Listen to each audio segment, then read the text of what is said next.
This is a disorder characterized by an infectious process involving the urinary tract, most commonly the bladder and the urethra. ठीक है।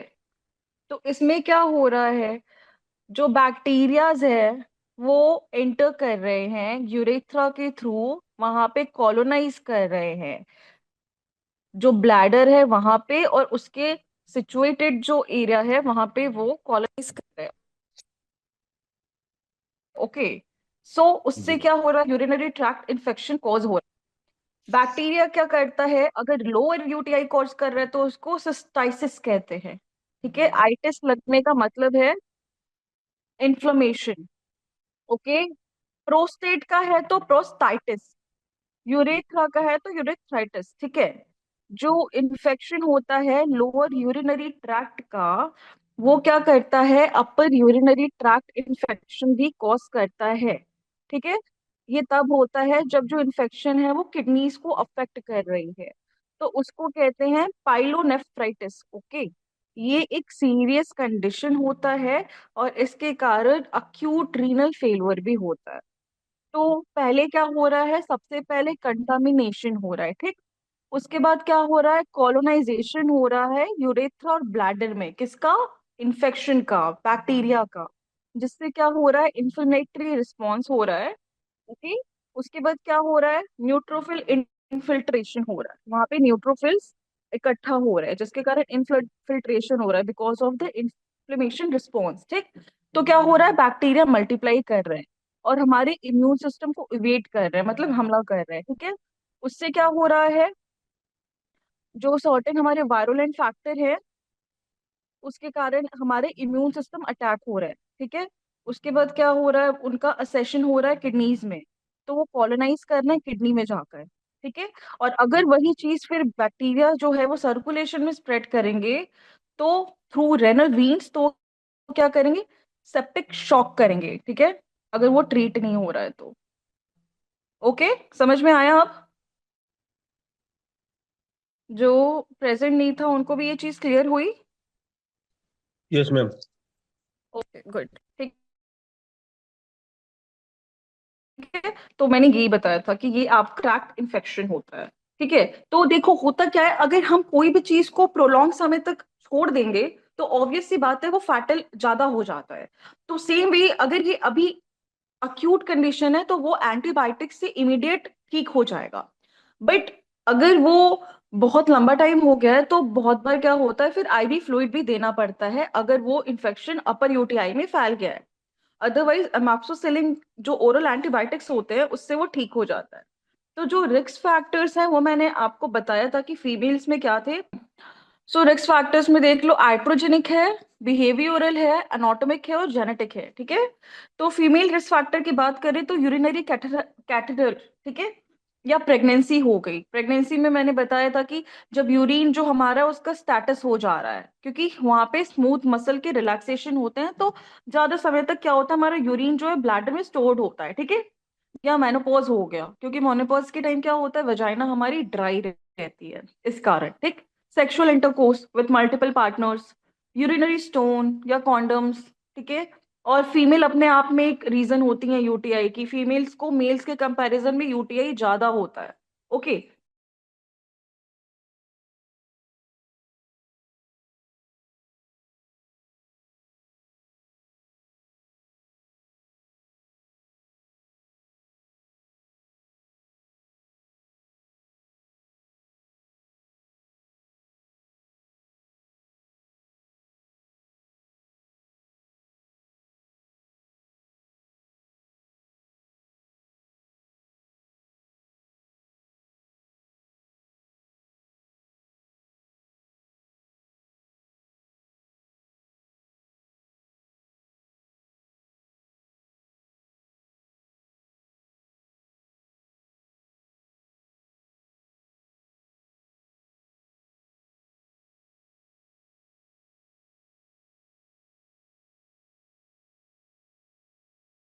क्या होता है, pen होता है यूरिनेशन के टाइम, जिसको डिसयूरिया कहते हैं। ठीक है, फ्रिक्वेंट होता है, बार बार।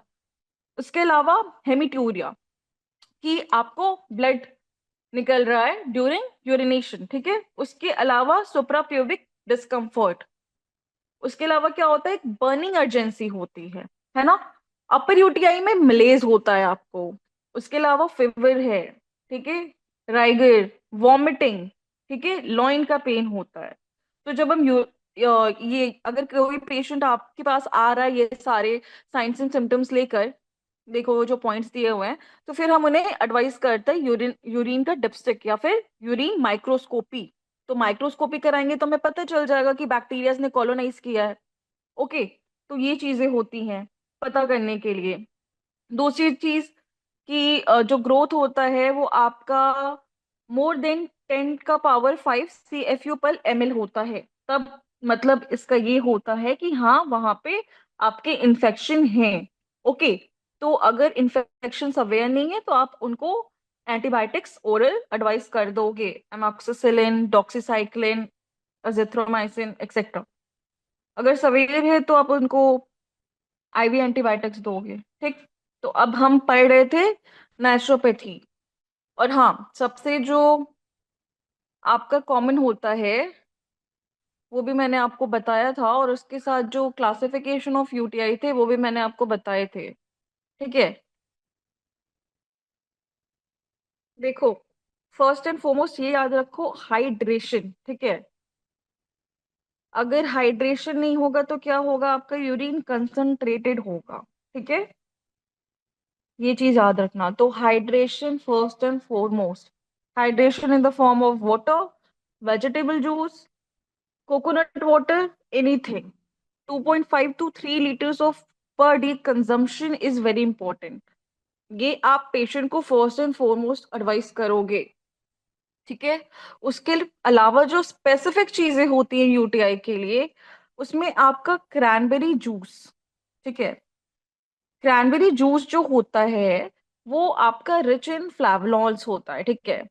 ये क्या करता है, जो बैक्टीरिया का अडेशन होता है उसको वो क्या करता है, हटाने का काम करता है, क्योंकि कहीं ना कहीं वो अडेयर हो रहे हैं।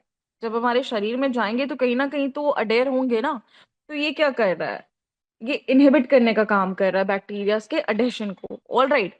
तो बेरीज जो होते हैं ये बहुत पोटेंट और एक्टिव होते हैं, और बेरीज में भी आपका जो क्रैनबेरी होता है वो आइडियल चॉइस होता है, क्योंकि आप देखना बहुत सारे डॉक्टर्स होते हैं, चाहे वो मॉडर्न वाले हो या आयुर्वेदा वाले हो, वो क्रैनबेरी जूस भी एडवाइस करते हैं इन the form of syrup urinary tract infection के लिए। तो पहली चीज तो ये आपकी हो गई, बेरीज हो गई, ठीक है।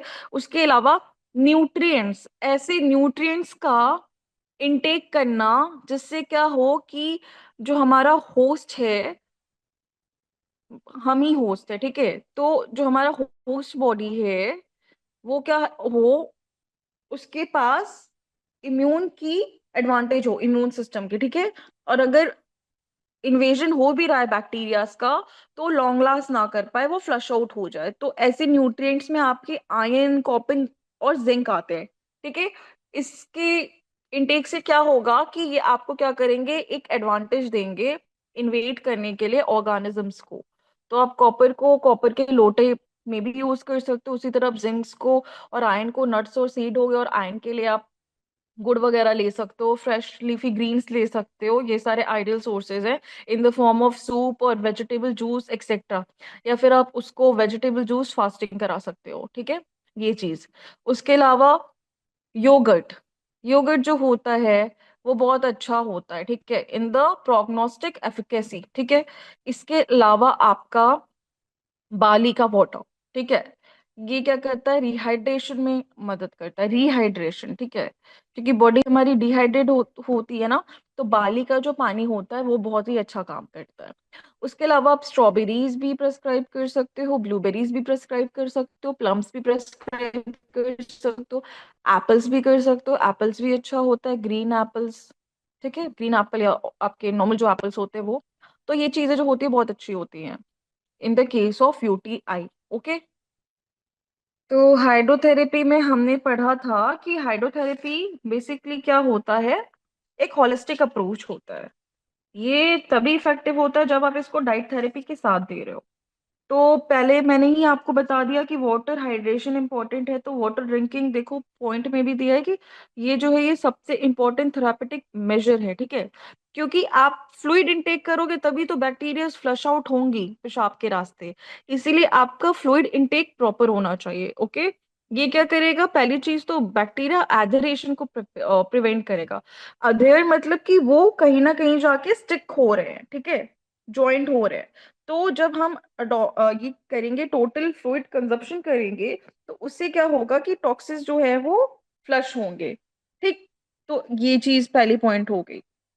उसके अलावा जो हम ट्रीटमेंट की बात करें, जो हम उसको एडवाइस करेंगे पेशेंट को, उसमें आपका एप्सम सॉल्ट वाला हॉट हिप बाथ, ठीक है।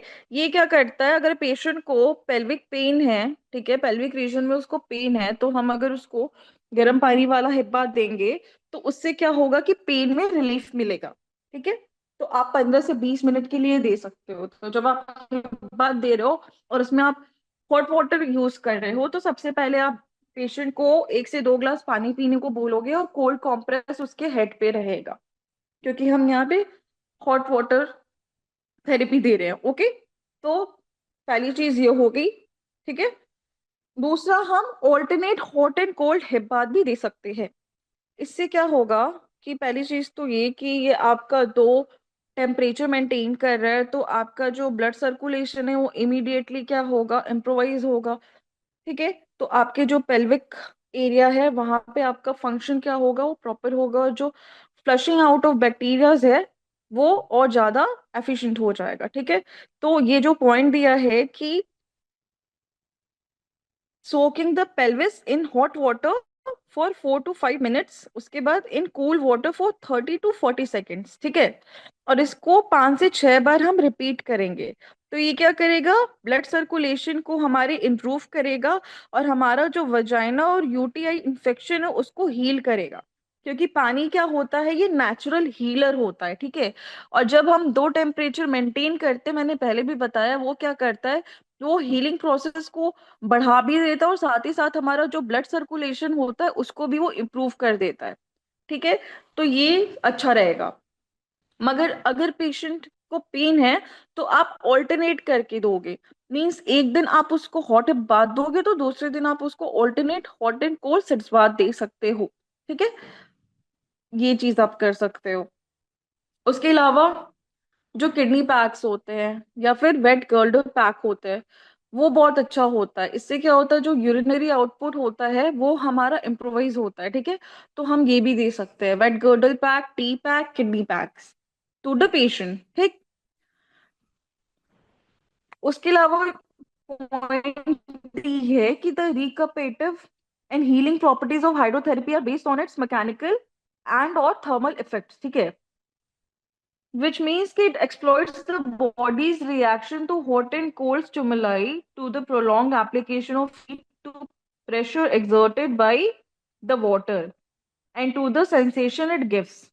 Cutaneous impulses are transmitted deep into the body and stimulate the immune system, decrease production of stress hormone, encourage blood flow, and lessen pain sensitivity. Okay. तो जो hydrotherapy या white जो हमारी water therapy होती है, उसका पहला तो ये है कि रिकपरेटिव और हीलिंग प्रॉपर्टीज वो एग्जिबिट करती है, ठीक है। तो जो थर्मल इफेक्ट होता है, थर्मल मतलब जो टेम्परेचर का इफेक्ट होता है हमारे स्किन पे, उसका क्या होता है, जो क्यूटेनियस मीन्स की जो हमारा स्किन है उसके जो इम्पल्सेस होते हैं वो डीप जाते हैं। मतलब जब हम ठंडा गर्म कोई भी वाटर मोडालिटी यूज कर रहे हैं, तो उसका जो स्टिमुलाई है वो डीप जा रहा है, ठीक है।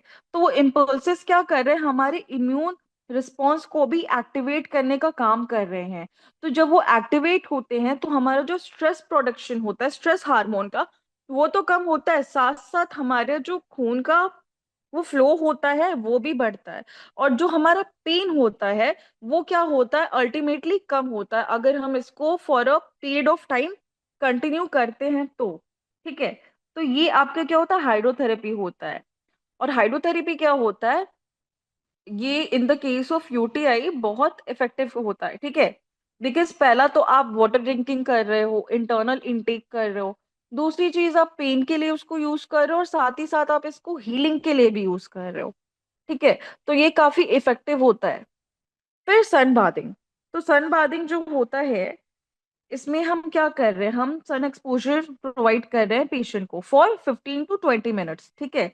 तो इससे क्या हो रहा है, पहली चीज तो आपका जो केराटिनोसाइट्स है वो बीटा एंडोर्फिन को प्रोड्यूस कर रहा है जब हम सनलाइट के एक्सपोजर में हैं, ठीक है। Beta endorphin which is are happy hormones and for healing and for reducing the stress hormone, ठीक है।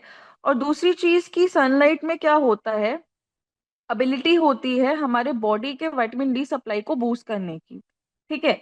तो जब डेफिशिएंसी होती है विटामिन डी की, तब भी हमें बहुत जल्दी बीमारियां कैच करती हैं।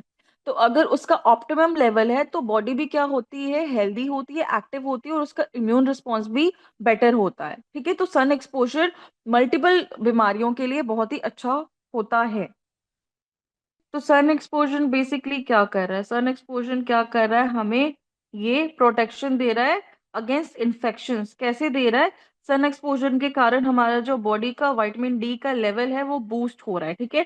तो जब विटामिन D3 लेवल हमारा ऑप्टिमम होगा तो उससे क्या होगा कि हमें प्रोटेक्शन मिलेगा अगेंस्ट इन्फेक्शंस, ठीक है। तो इसीलिए सन थेरेपी बहुत इंपॉर्टेंट होता है।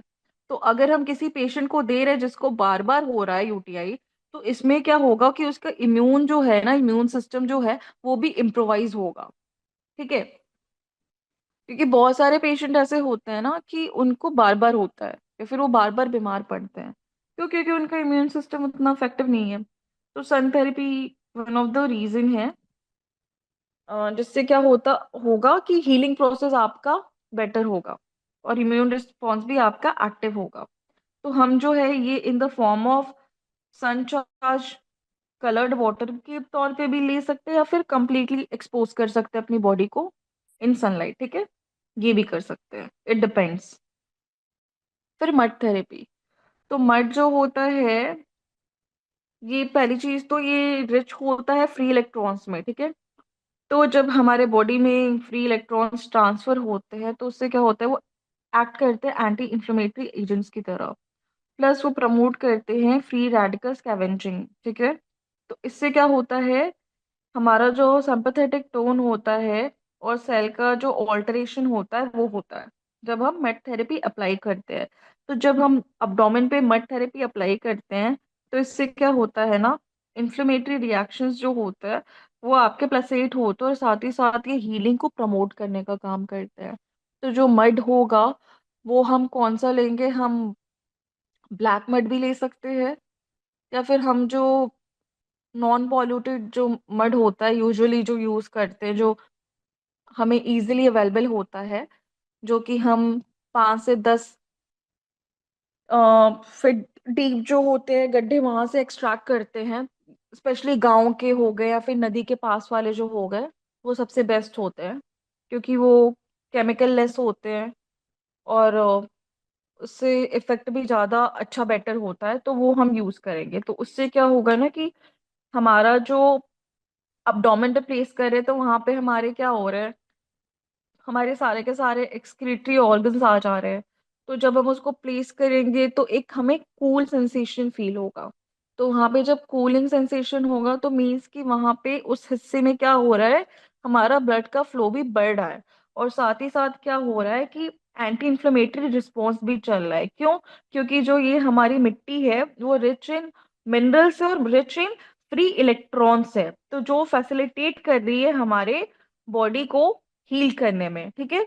उसके अलावा ये क्या कर रही है, जो हमारा बैक्टीरिया है ना, उसको फ्लश आउट करने का भी काम करेगी। कैसे करेगी? हील करके करेगी।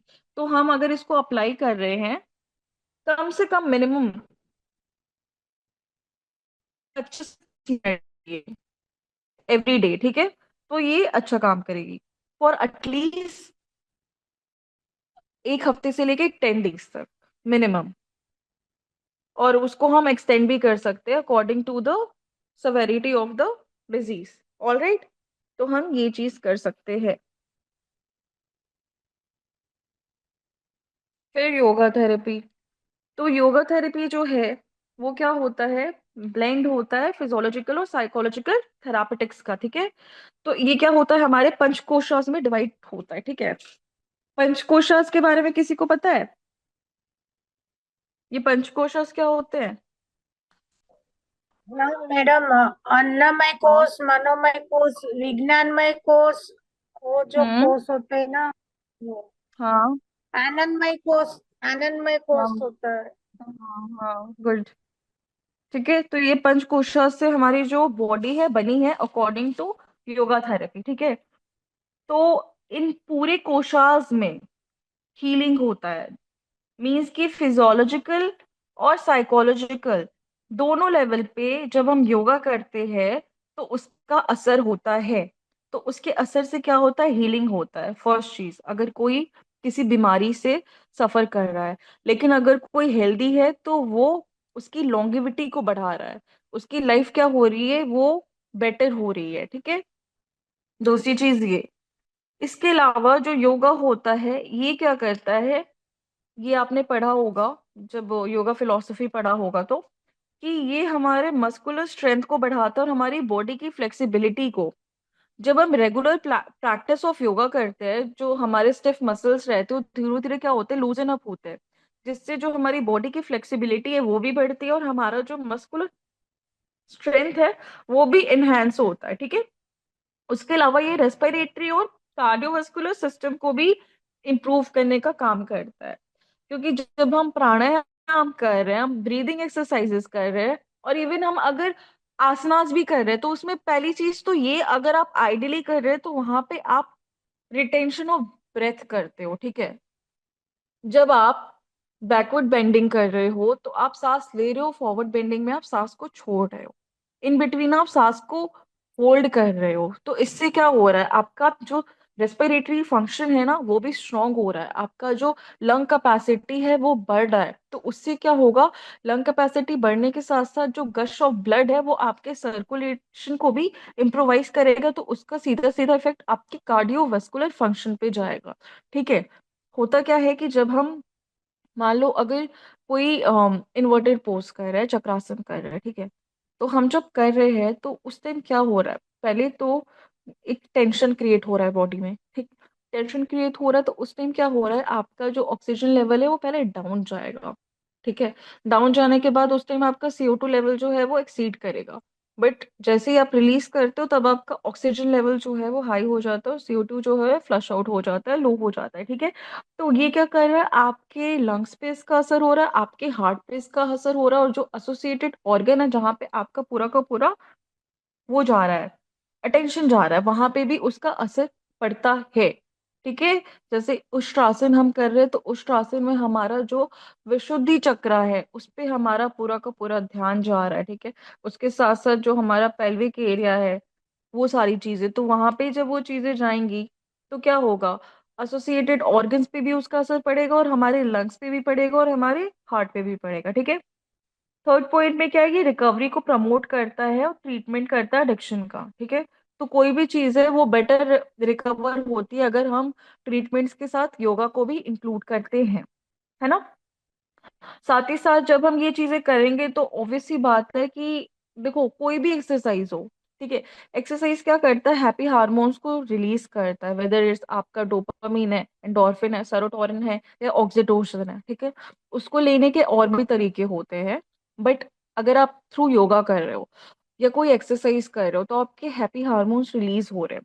तो उसका मतलब क्या है कि आपका स्ट्रेस लेवल इवेंचुअली डाउन हो रहा है। ठीक है, कोई भी पेन है, डिप्रेशन है, एंजाइटी है, वो क्या होगा, ग्रेजुअली आपका खत्म होगा, अगर आप कोई भी फॉर्म ऑफ एक्टिविटी कर रहे हो जिससे आपको फील गुड होता है। ओके, और इसमें भी सुपीरियर होता है योगा।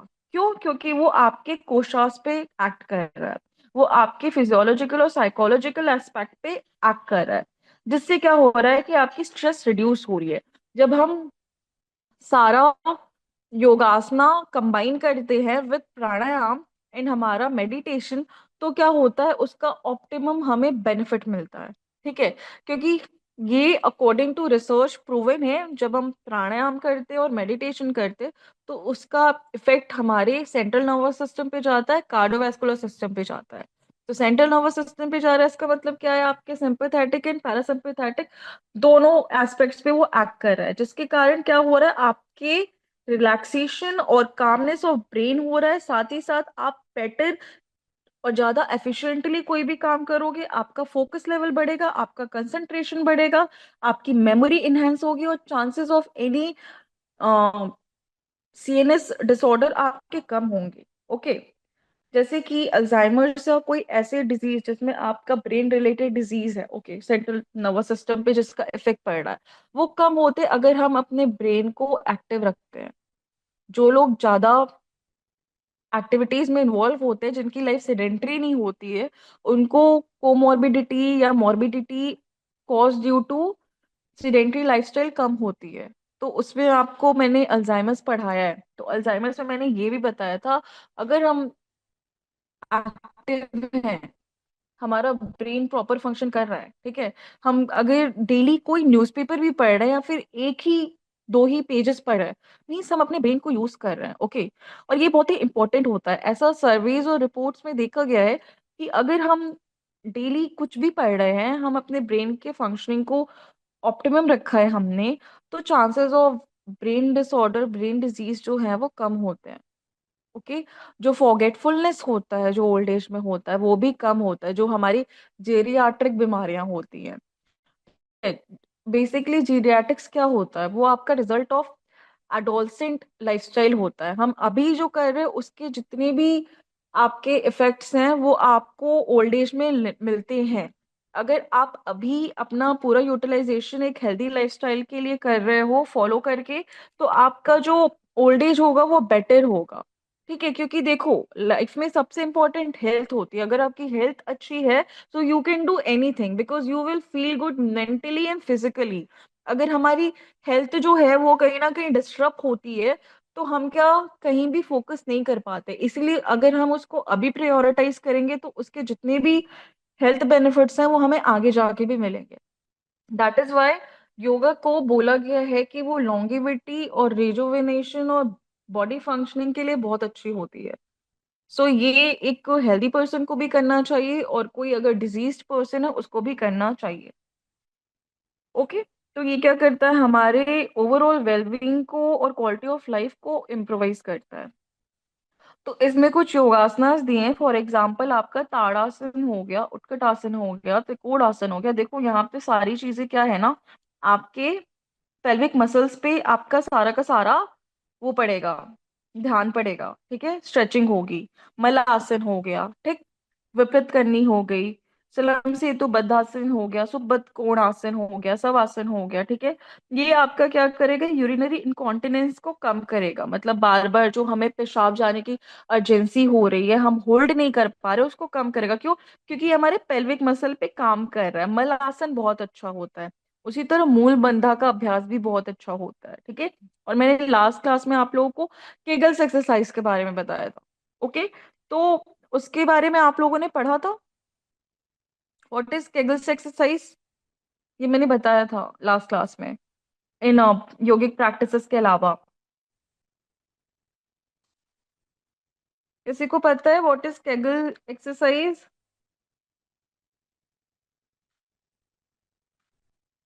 चलो कोई नहीं। तो जैसे हमारा मलासना है, ओके, मूल बंधा है, जहां पे हम क्या कर रहे हैं, हम हमारे जो जेनाइटल एरिया है उस पे अपना पूरा का पूरा ध्यान लगा रहे हैं। उसी तरह जब केगल एक्सरसाइज करते हैं, इट इज लाइक आपका सेतु बंद आसन जब आप कर रहे हो, है ना, तो उस पोजीशन में हो, तो उसमें आप पूरा का पूरा जो अपना ध्यान है वो किस पे लगा रहे हो, अपने पेल्विक एरिया पे लगा रहे हो, और आप अपने पेल्विक मसल्स को स्ट्रेच कर रहे हो। ठीक है, आपका जो एनल रीजन है उसको आप स्क्वीज कर रहे हो। ठीक है, उसके बाद आप उसको रिलीज कर रहे हो। लाइकवाइज आप अपने जेनाइटल एरिया को कर रहे हो। ठीक है, जहां पे आप अपने जेनाइटल्स को, जिसमें आपका मेल्स में तो यूरिनरी सिस्टम और जेनाइटल उनका सेम होता है, फीमेल्स में होता है यूरेथ्रा और वजाइना। सो आप उस पे पूरा का पूरा अपना ध्यान लगा रहे हो, और उसको आप क्या कर रहे हो, स्क्वीज कर रहे हो। ठीक है, फिर रिलीज कर रहे हो। ठीक है, ये कर रहे हो, तो ये क्या करेगा, स्ट्रेंथनिंग करेगा। उसी तरह आप पेल्विक फ्लोर पे काम करोगे, तो ये क्या करता है, स्ट्रेंथन करता है। तो जो ये यूरिनरी इनकॉन्टिनेंस होता है ना, ये आपका क्या होता है, रिड्यूस होता है।